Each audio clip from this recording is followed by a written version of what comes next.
I hope the Conservative manifesto will include a commitment to raising the priority of dementia research within the medical research budget.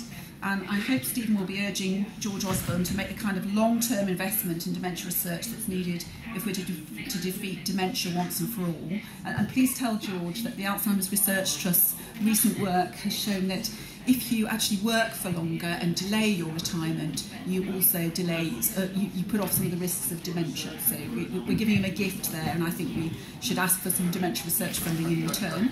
If we don't make progress on research now, the current 700,000 people will rise to 1.4 million in another generation. And that's a real worry, because if we look at the costs, 17 billion now, that's going to be 50 billion during that time scale.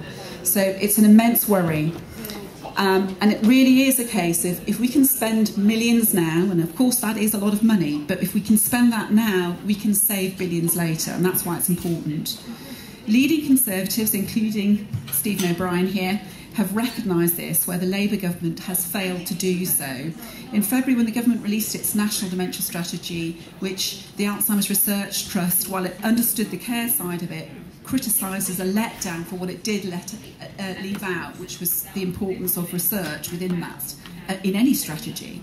Stephen rightly said, we welcome the government's announcement, but sadly this is too little too late from a government which has dithered over taking action on dementia for 11 years.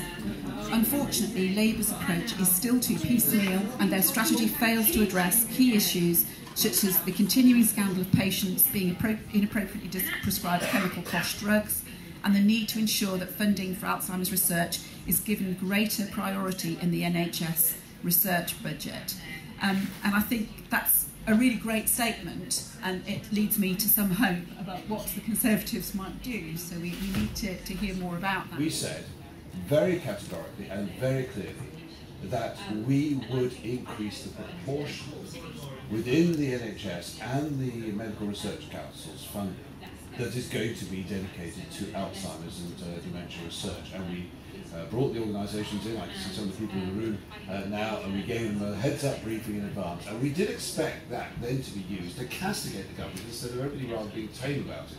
And that meant that the opportunity has slightly been lost to embarrass the government to try and ratchet this competitive politics.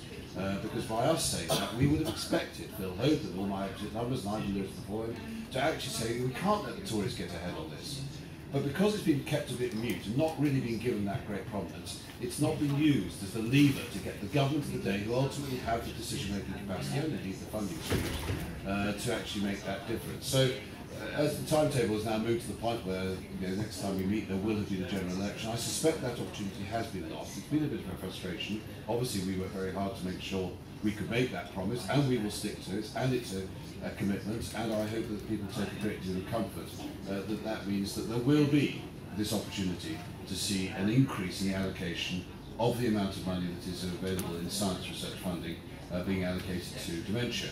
And the reason that that's important is it is politically always a bit risky, because if I say that and you all assume the cake is not going to grow as such, then the next meeting, and possibly the one next door, will say, but we're going to be the one you're going to take it away from. We can't have that major outpouring of great grief, running to the newspapers, lots of embarrassment, Tory health spokesman says the following. It's not the case, because what we have to say is research has also got its own life cycle and waves of proportion. The whole point about dementia is this is now so serious in relation as a proportion of the potential that we need to address within the population of our country and going forward. And so it is right to recognise that there will be fluctuations within the proportions within these research budgets, which is why we have made this absolute commitment that there will be a much greater emphasis given and a greater priority within the NHS and MRC research funding. Of course, I can't put an actual figure on that until I've seen the books. That, I have to say, is something I hope will come sooner rather than later. But until I get this ghastly word shadow deleted from my job title, I'm not going to give you promises you can't rely upon, because it is too important an area, and too many people's careers, their scientific reputation, depends upon having that sense of confidence that they can go forward with that level of funding behind them.